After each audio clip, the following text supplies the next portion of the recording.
आपको ले चलेंगे हरिपुर, जहां पर मुस्लिम लीग नून के रहनुमा परवेज रशीद वर्कर्स कन्वेंशन से खिताब कर रहे हैं। दूर दूर तक मुझे नजर आ रहे हैं, इस ग्राउंड में नजर आ रहे हैं, छतों पे नजर आ रहे हैं, ग्राउंड से बाहर सड़क पे नजर आ रहे हैं। आपकी अदालत के सामने भी हम जवाबदेह हैं। और जब हम आपको हिसाब देते हैं अपना, आपसे इंसाफ भी मांगते हैं, जब अपने एक एक अमल के लिए आपके सामने जवाबदेह हैं, तो आपसे इंसाफ भी मांगते हैं। 3 दफा पाकिस्तान में एहतसाब किया गया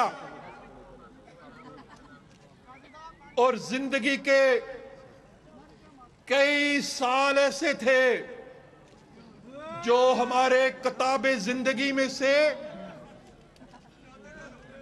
हमारी किताबे जिंदगी में से जो जिंदगी की किताब है, उसमें साला साल, 1 साल नहीं, 2, 3, 4 साल नहीं, पूरे 10 साल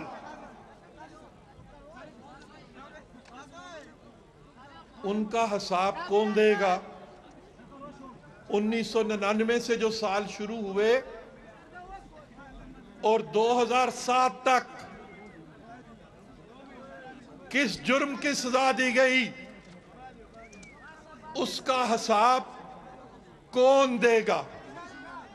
लेकिन उसका हिसाब मांगा नहीं कभी, इसलिए कि सियासतदान अपने से होने वाली नाइंसाफियों को माफ भी कर देते हैं और भूल भी जाते हैं कि सियासतदान का दिल बड़ा दिल होता है।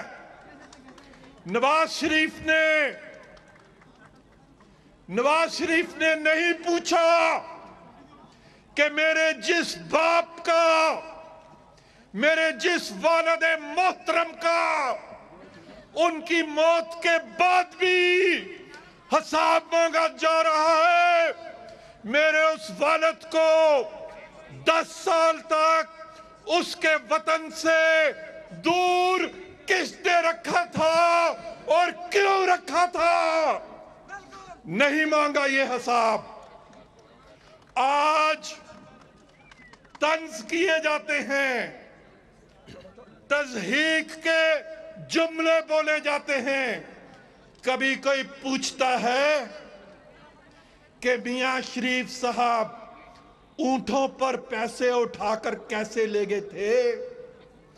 तो कभी कोई ये बताएगा, ये भी कोई बताएगा कि मियां शरीफ के जिस कारखाने में 10,000 लोग मगरबी पाकिस्तान और 10,000 लोग मशरकी पाकिस्तान में काम करते थे, वो कारखाने अपनी जेब में किसने डाले थे?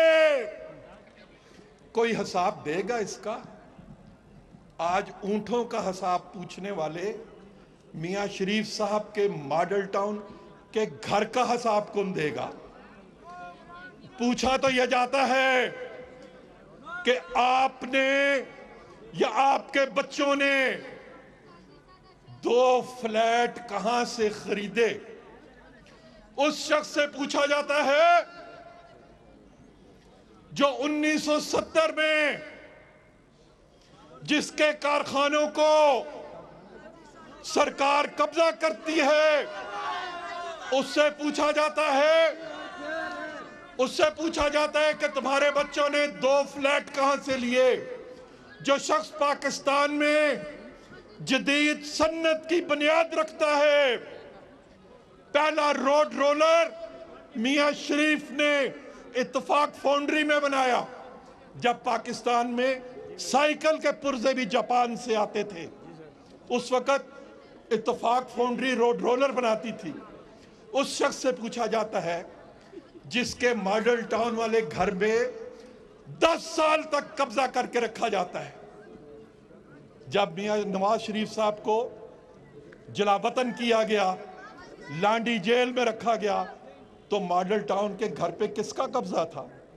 किसने कब्जा किया था? क्यों कब्जा किया था? क्या आज तक किसी ने इन सवालों का भी हिसाब मांगा है? हमने नहीं मांगा। हमारे दिल बड़े हैं, और दिल इसलिए बड़े हैं कि जाती इंतकाम नहीं लेते किसी से, जाती इंतकाम की सियासत नहीं करते।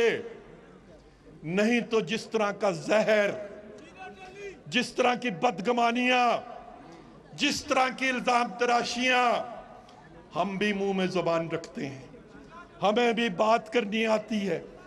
गालियां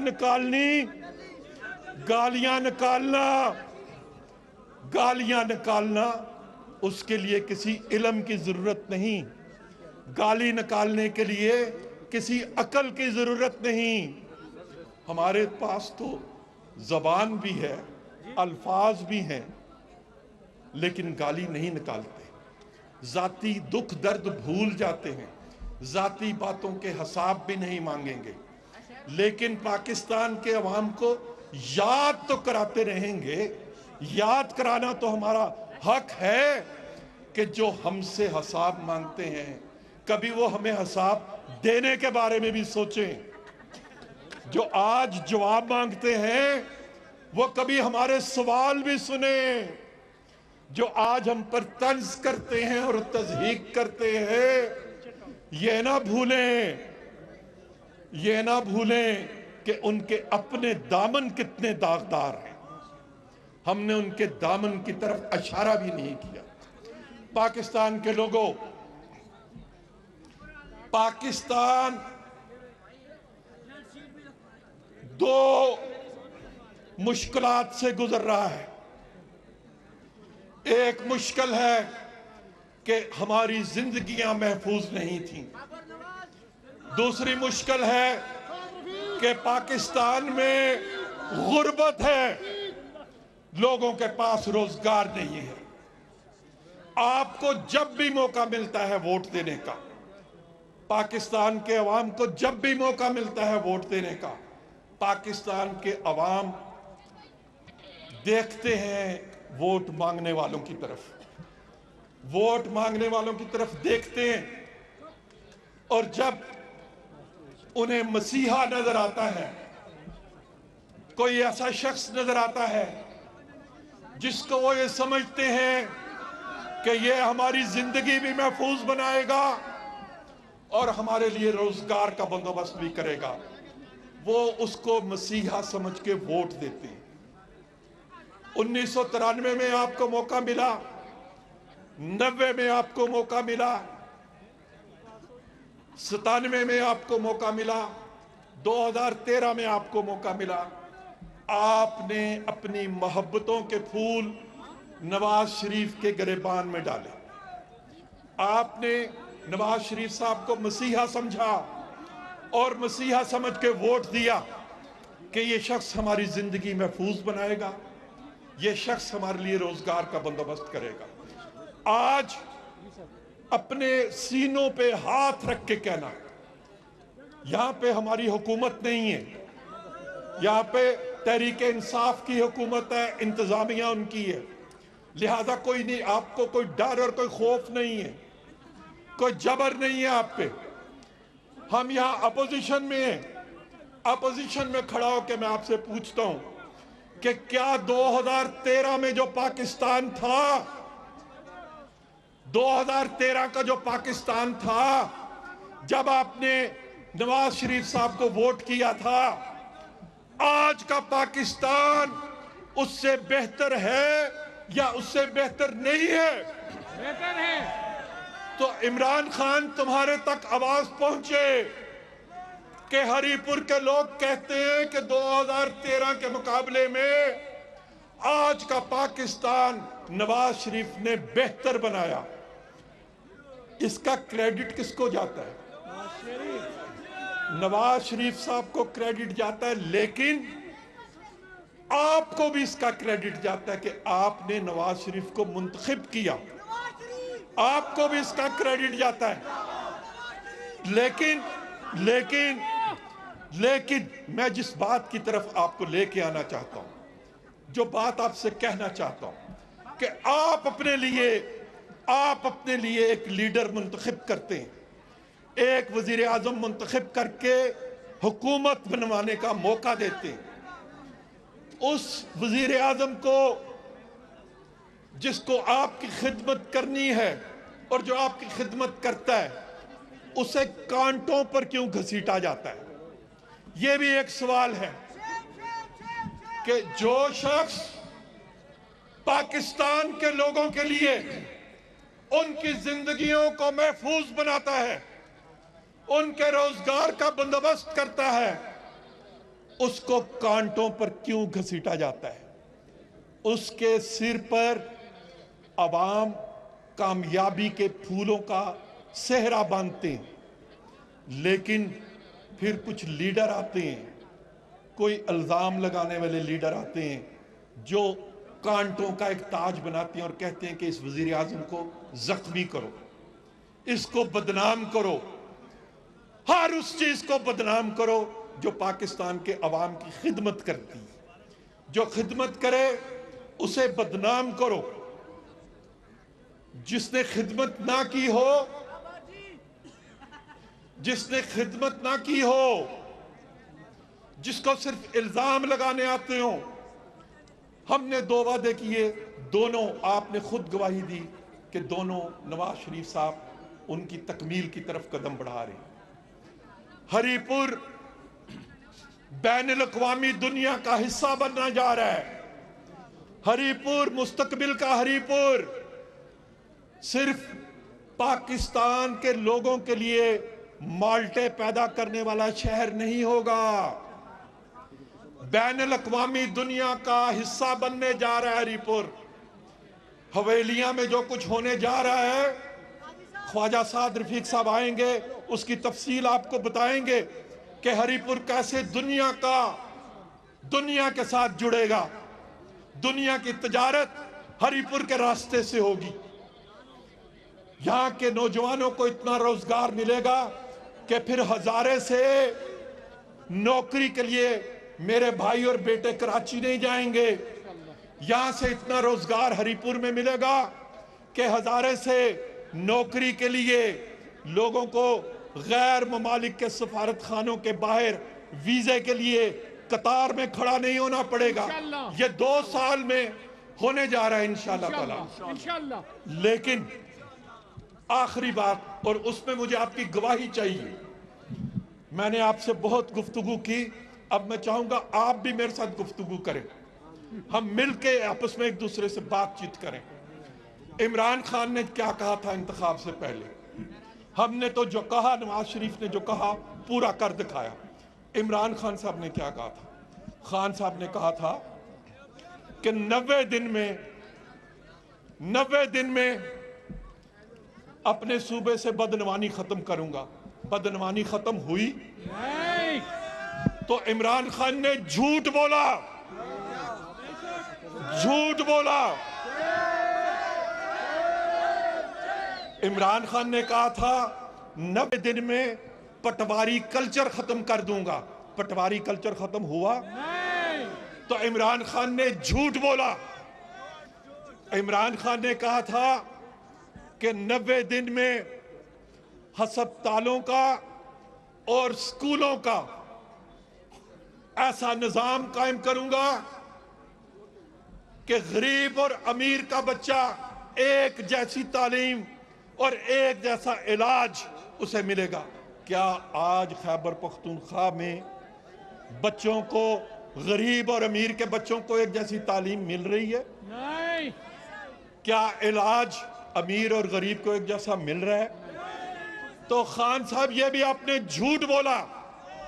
तो अगर मैं जलसे के आखिर में, अपनी तकरीर के आखिर में ये कहूं कि झूठा है इमरान खान, झूठा है, तो आप क्या कहेंगे?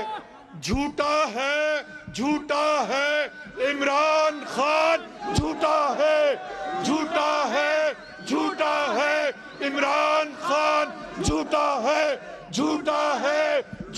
है इमरान खान, झूठा है।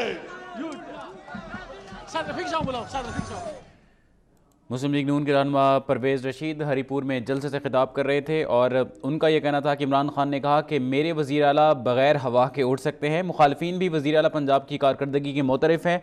उन्होंने ये भी कहा कि हमसे हिसाब लिया जाता है और मियाँ नवाज शरीफ के मरहूम वालिद का भी हिसाब लिया जा रहा है। मुस्लिम लीग नून ने आज हरीपुर में जलसा आम का एहतमाम किया है। इससे पहले आसिफ किरमानी खिताब कर रहे थे, परवेज़ रशीद ने खिताब किया और अवाम की एक बड़ी तादाद इस जलसे में मौजूद है। शहबाज शरीफ ईमानदारी से काम करते हैं, ये कहना था परवेज़ रशीद का। उनका ये भी कहना था कि हरीपुर और हवेलियाँ आलमी दुनिया का हिस्सा बनने जा रहे हैं और हवेलियाँ में जो सी पैक के हवाले से काम हो रहा है, दुनिया भर से हवेलियाँ और हरीपुर का राब्ता हो जाएगा और लोगों को रोज़गार के लिए दूसरे शहरों में नहीं जाना पड़ेगा, बल्कि रोज़गार उनके इलाके में ही उनको मैसर होगा।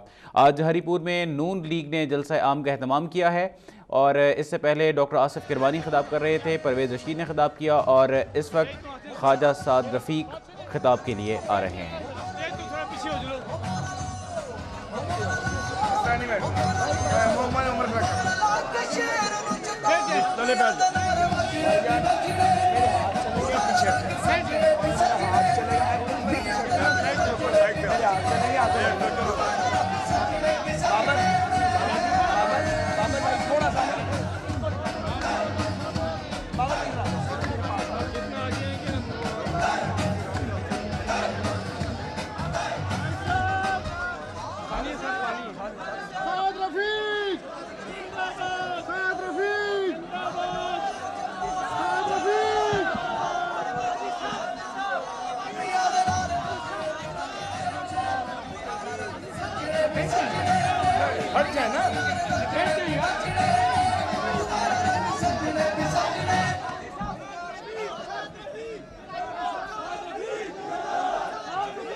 बिस्मिल्लाहिर्रहमानिर्रहीम।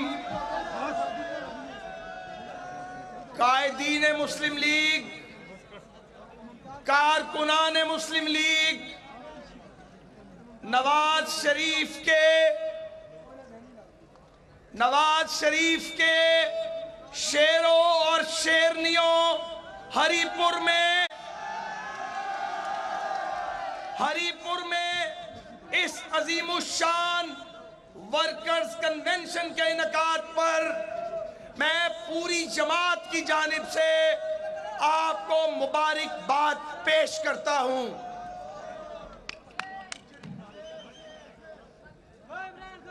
आज और छोड़ो इमरान खान को काम दी गल करिए।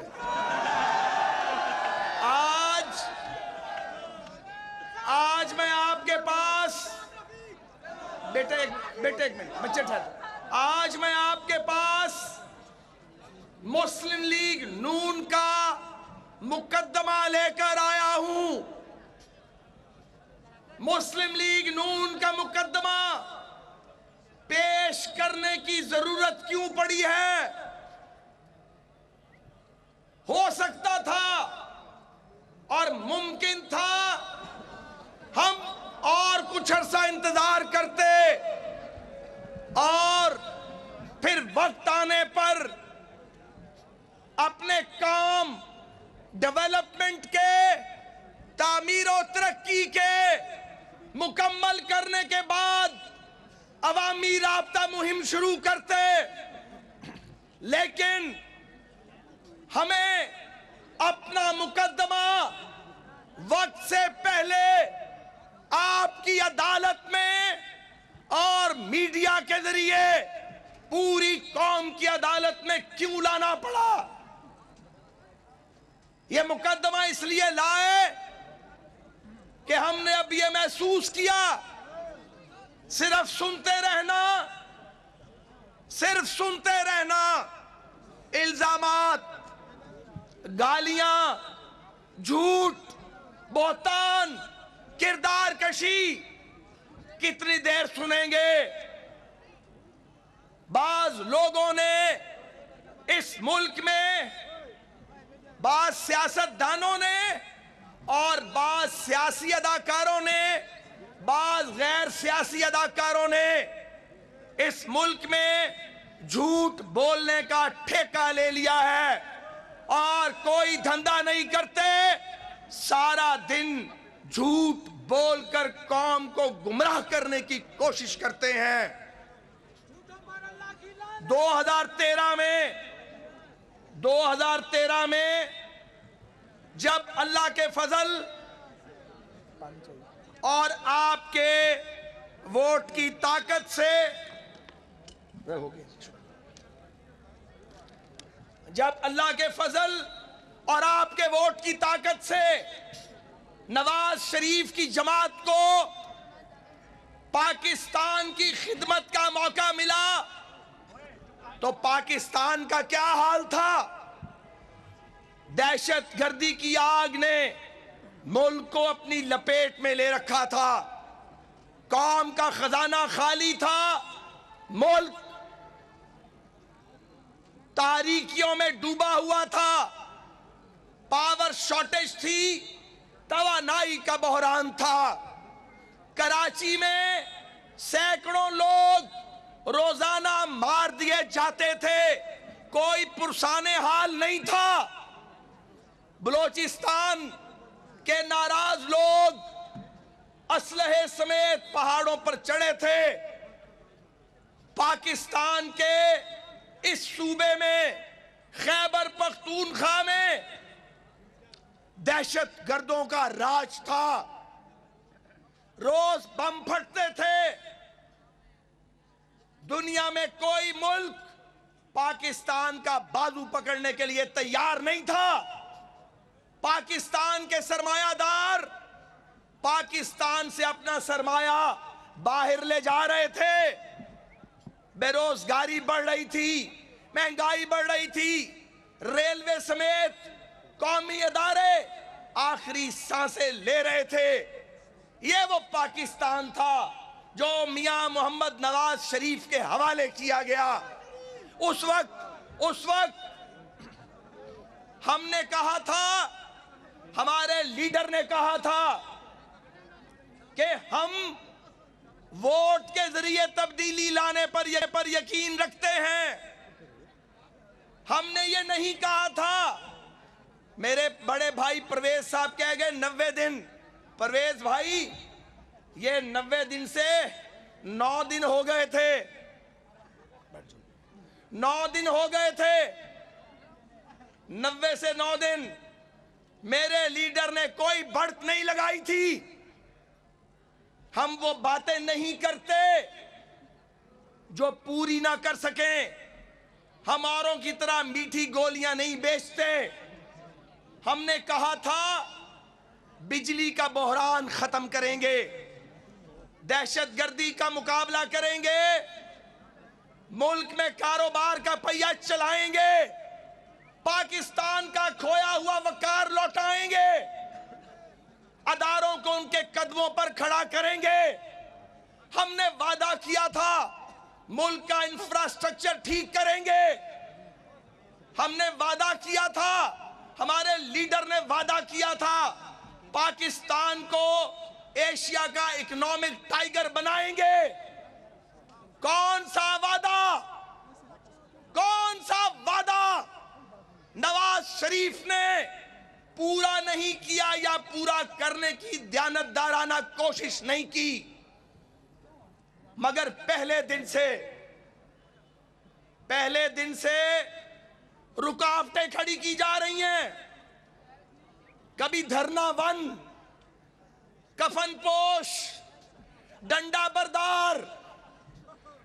बरदार शाराए दस्तूर पे कब्रें खोद रहे हैं। ये सियासी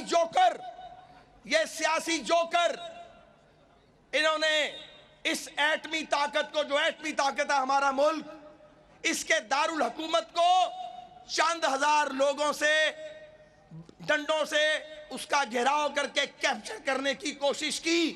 दुनिया को क्या पैगाम गया, कितना गंदा पैगाम गया कि 20 करोड़ का मुल्क, चंद हजार लोग उठते हैं जत्था लेकर, मुल्क के दारुल हुकूमत की जिंदगी मफलूज कर देते हैं।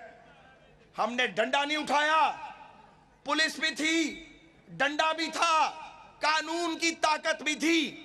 हम बर्दाश्त करते रहे, दो जुनूनी मजनूनाना रक्स करते रहे।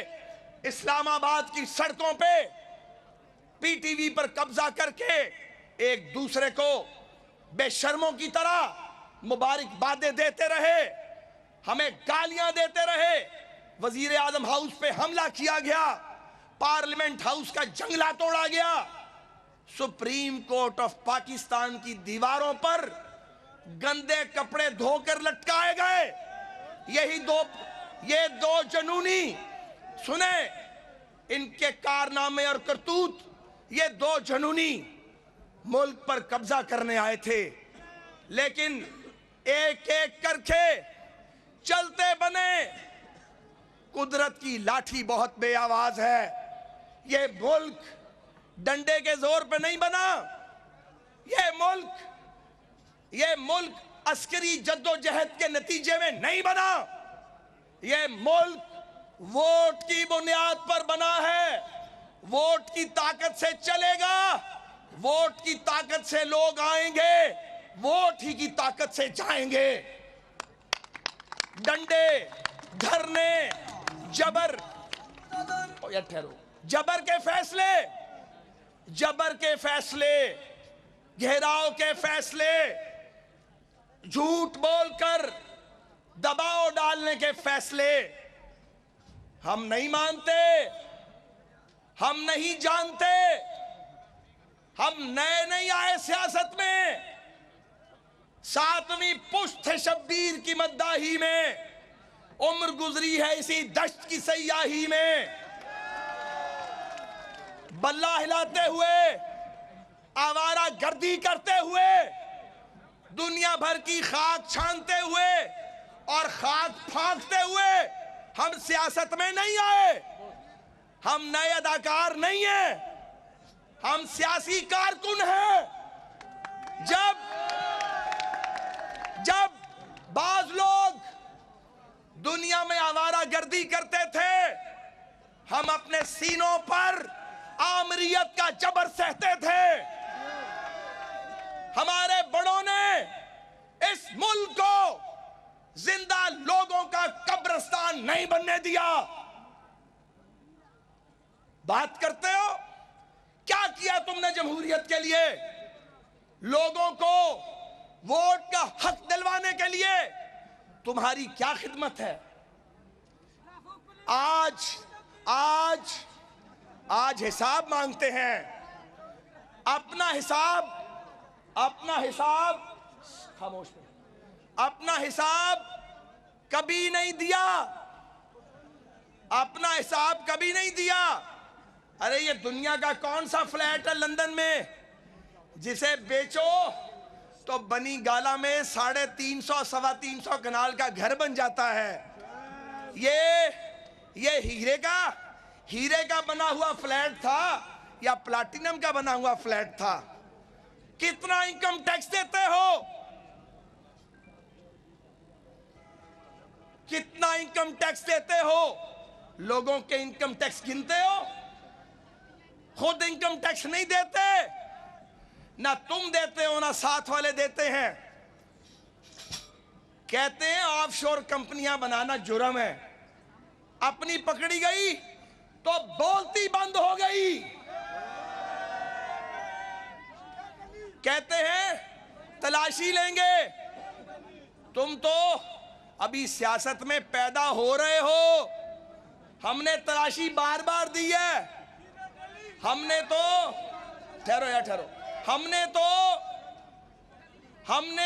तो परवेज मुशर्रफ की आमरीयत में हर तरह की मार खाई है। जब भी हुकूमत बदलती है हम तलाशी देने के लिए पेश हो जाते हैं। कुछ किया होता तो निकलता, लेकिन जो तुम्हारी तलाशी शुरू हुई है तो तुम्हारा क्या बनेगा? क्या बनेगा? और तुम्हारा क्या बनेगा?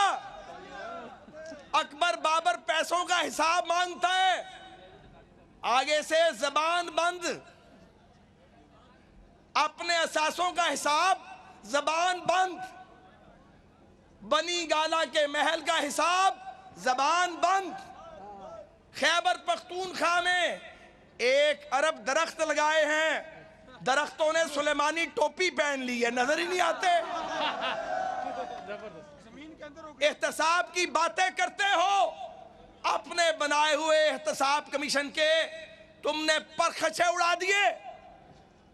एहतसाब कमीशन का चेयरमैन चीखे मारता रहा, तुमने कानून बदल डाला। लोगों को बेवकूफ समझते हो? लोग बेवकूफ नहीं होते, उन्हें बेवकूफ नहीं बनाया जा सकता।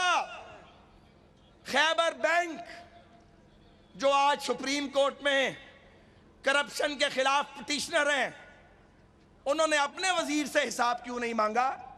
खैबर बैंक लूट लिया गया, खैबर बैंक का एमडी चीखता रहा, बात ही नहीं सुनी।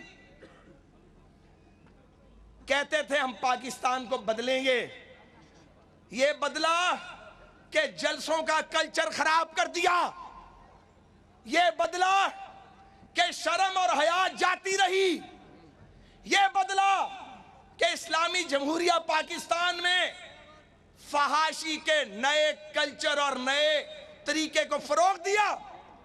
ये हमारा कल्चर नहीं है, ये पाकिस्तान का कल्चर नहीं है।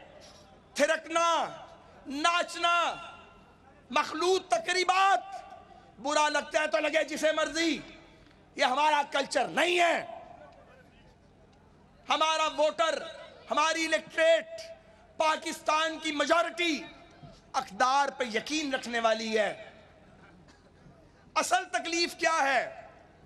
तकलीफ एक ही है कि सी पैक आ गया है, कई अरब डॉलर की इन्वेस्टमेंट आ रही है। अब हवेलियां पे 500 मिलियन डॉलर से कंटेनर हैंडलिंग का टर्मिनल बनेगा, यहां मोटरवेज बन रही हैं। ये रेलवे ट्रैक जो चलने के काबिल नहीं रहा, वो सीधा हो गया। ये ठहरो, ये उधर ही आ रहा हूं यार, बात करने दो। ये बोसीदा निजाम ये बदल रहा है और सी पैक का हिस्सा है। फेज 1 में जब ट्रेन 160 तक जाएगी और फासले सिमटेंगे और चंद सालों के अंदर सारा निजाम बदल जाएगा। सिर्फ हरिपुर का नहीं, पूरे पाकिस्तान का निजाम। हरिपुर से गवादर तक तरक्की के मंसूबे लग रहे हैं, उग रहे हैं, बन रहे हैं। लोड शेडिंग के घंटे कम होते चले जा रहे हैं। एलएनजी आ चुका है, अदारे कदमों पर खड़े हो रहे हैं। कराची का अमन लौट रहा है। बलोचिस्तान के पहाड़ों से मुसल्ला लोग आए रोज असला लेकर नीचे आ रहे हैं और कौमी धारे में शामिल हो रहे हैं। पाकिस्तान के रियासती अदारे आइन की नीचे काम कर रहे हैं। सिविल मिलिट्री इश्तराक की मिसाल, एक मिसाली सिविल मिलिट्री इश्तराक आज पाकिस्तान में आगे बढ़ रहा है। अफवाजे पाकिस्तान दहशत गर्दों की सरकूबी भी कर रही हैं और कौम की तामीरो तरक्की में बढ़ चढ़ के हिस्सा भी ले रही हैं। बहुत सारे लोगों को इस मुल्क में ये चीज हजम नहीं होती। एम्पायर को आवाजें देता था, आजा एम्पायर, आजा एम्पायर, आजा एम्पायर, मैनू बचा ला। और जब खुल गया तो कहने लगा कि मैं तो अवाम को एम्पायर कहता हूं। किसको बेवकूफ बनाते हो? और आप देखें सितम ज़रीफी कि इमरान खान की सियासत को बचाना भी हमारी जिम्मेदारी पड़ गई है और चलाना भी हमारे जिम्मे पड़ गया है। इसकी गालियां भी खाते हैं, इसका झूठ भी सुनते हैं। पूछें कैसे? आपके सूबे की हुकूमत अल्लाह के फजल के बाद इसको किसने दी? इनकी ठहरे, इनकी करतूत थी और सीटें ली थी। सीटें तो पल्ले थी नहीं, आपने उधार की हुकूमत बनाई है। अगर हम हजरत मौलाना फजलुर रहमान की बात मान लेते तो फिर यहां वजीर आला हमारा होता। हमने सोचा नया आदमी है, दिल बड़ा करता इसका हुकूमत करने को, चलो सीटें भी कुछ मिल गई हैं, इसको एक सूबे में हुकूमत बनाने दो, शायद जज्बे से काम करे, शायद लोगों की खिदमत करे। अगर हमें पता होता ये कबाड़ा कर देगा तो शायद इसको हुकूमत बनाने की इजाजत ना देते। हुकूमत बनाते हो, अल्लाह के फजल के बाद नवाज शरीफ के तुफैल, शर्म नहीं आती। फिर सीटें लेते हो कौमी असेंबली में, इस्तीफे दे के पीटीआई के वोटर्स की तौहीन करके कॉन्स्टिट्यूशन एवेन्यू पे, शाहराए दस्तूर पे धरने के दौरान इस्तीफे फेंक के भाग जाते हो। हम तुम्हारे इस्तीफे उठाते हैं, उनको साफ करते हैं, उनकी मट्टी उतारते हैं, उन्हें सीने से लगाते हैं और तुम्हें वापस कौमी असेंबली में ले आते हैं। आओ यार, यहां बैठ के सियासत करो, यहां तनकीद करो। और इतने कम ज़र्फ हो, कौमी असेंबली में आते हो तो गंद डालते हो, कोई काम नहीं करते, कवानीन बेहतर बनाने की कोशिश नहीं करते, सिर्फ बी जमालों का किरदार अदा करते हो। बी जमालो, इसका नया नाम जो है मैं डालना नहीं चाहता, लेकिन किरदार बी जमालो वाला ही है। हर बात हमारी बुरी लगती है। इसे कोई पूछे कि क्या पीएमएलएन ने कोई अच्छा काम भी किया है, कहेगा नहीं।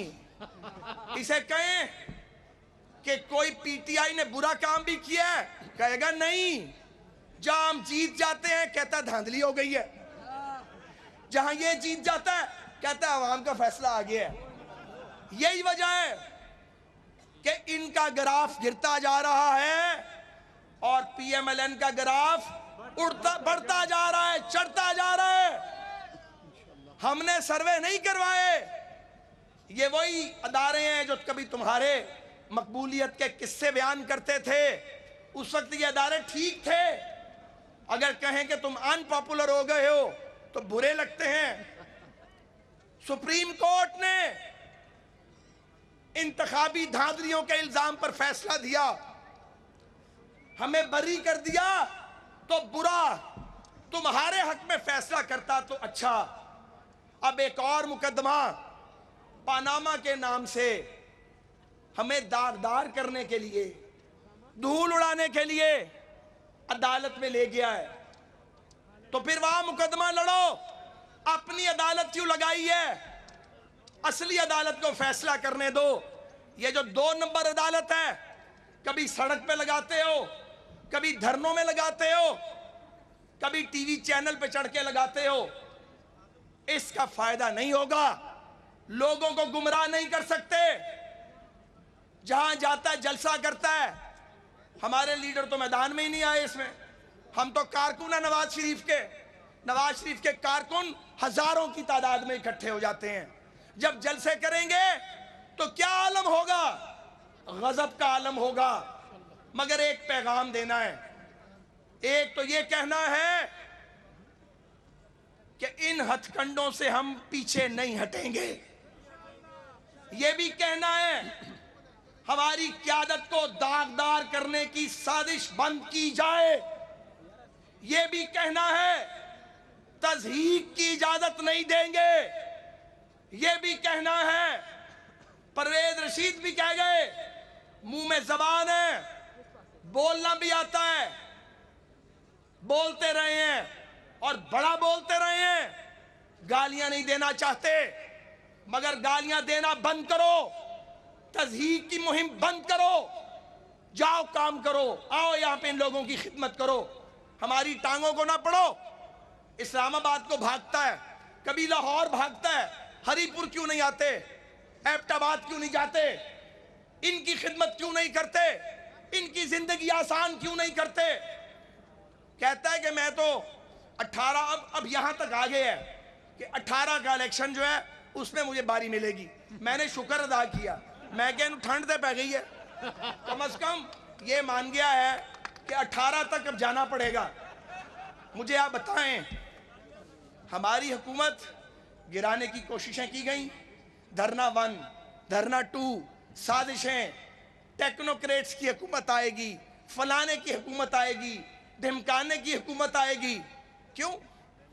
हमने हाथों में चूड़ियां पहनी हुई हैं, हमने जेवरात पहने हुए हैं, हमें मुजाहमत करनी नहीं आती, हमें मसनूई तरीके से निकालने की अगर कोई कोशिश करेगा तो खुद हुकूमत करेगा। हमने पेरिस नहीं चले जाना, हमने चांद पे नहीं जाना, यहीं रहते हैं, इसी मट्टी में हमारे बुजुर्ग दफन है। हमें मसनूई तरीके से निकालने की, साजिश करके निकालने की, धरना दे के निकालने की, घेराव करके निकालने की, डंडे और जबर की बुनियाद पर निकालने की जो भी कोशिश करता है या सोचता है गलत फहमी का शिकार है। अपनी गलत फहमी निकाल दो। मैंने बार बार कहा है, लोहे के चने हैं, लोहे के चने चबाने की कोशिश करोगे दांत टूट जाएंगे। हमें चबाने की कोशिश नहीं करो। इस मुल्क में अक्सरियत का फैसला चलेगा, अवाम का फैसला चलेगा। अवाम की अदालत का फैसला नवाज शरीफ के हक में है। जिमनी इलेक्शन हो, लोकल बॉडीज हो, आम इंतखाबात हो, लोग वोट नवाज शरीफ को देते हैं। यह नहीं हो सकता वोट नवाज शरीफ ले, फैसले कोई और करे, लोग नवाज शरीफ के साथ हो, फैसला अकलियत करे। हमें मालूम है इस मुल्क में अब सियासत की बुनियाद प्रो नवाज शरीफ और एंटी नवाज शरीफ है। हम जानते हैं, हमें इसकी परवाह भी नहीं है, हम माइंड भी नहीं करते। हमारे मुखालिफ नवाज शरीफ की कामयाबियों के हासद और अगर इकट्ठे हो रहे हैं, हमें एतराज नहीं है, वो उनका हक है, लेकिन साजिश करने की इजाजत नहीं देंगे। हरिपुर वालों, मुझे आपसे ये कहना है, मुस्लिम लीग नून के कारकुनों जागते रहना, मुस्लिम लीग नून के कारकुनों जागते रहना, जागते, मुस्लिम लीग नून के कारकुनों जागते रहना। और जाग रहे हो कि नहीं? तो बताओ जाग रहे हो? जो जाग रहा जरा बनाए ना हाथ ऊंचा करके, जाग रहे हो? पाकिस्तान मारा लगा अभी जाग रहे हो? जाग रहे हो? जाग रहे पहरा दे रहे हो? दे रहे हैं, हम अपने लीडर के साथ हैं, साथ हैं, जमहूरियत के साथ हैं, साथ हैं, जमहूरियत की हिफाजत करेंगे, करेंगे, साजिशों को कुचलेंगे। कुचलेंगे। तब्दीली वोट के जरिए आएगी, आएगी। अवाम का फैसला असल फैसला है। असल अवाम का फैसला किसके साथ है? नवाज शरीफ, अवाम का फैसला किसके साथ है? नवाज शरीफ, अवाम किसके साथ है? नवाज शरीफ, अवाम किसके साथ है? नवाज शरीफ, कौन का लीडर कौन है? नवाज शरीफ। नवाज शरीफ का एक इशारा, लहू हमारा, नवाज शरीफ का एक इशारा, हाजिर है लहू हमारा। उसी जज्बे के साथ मजबूत हाथ बुलंद करके नवाज शरीफ का एक इशारा, हाजिर है लहू हमारा, नवाज शरीफ का एक इशारा, हाजिर है लहू हमारा, नवाज शरीफ का एक इशारा, हाजिर है लहू हमारा। पाकिस्तान जिंदाबाद।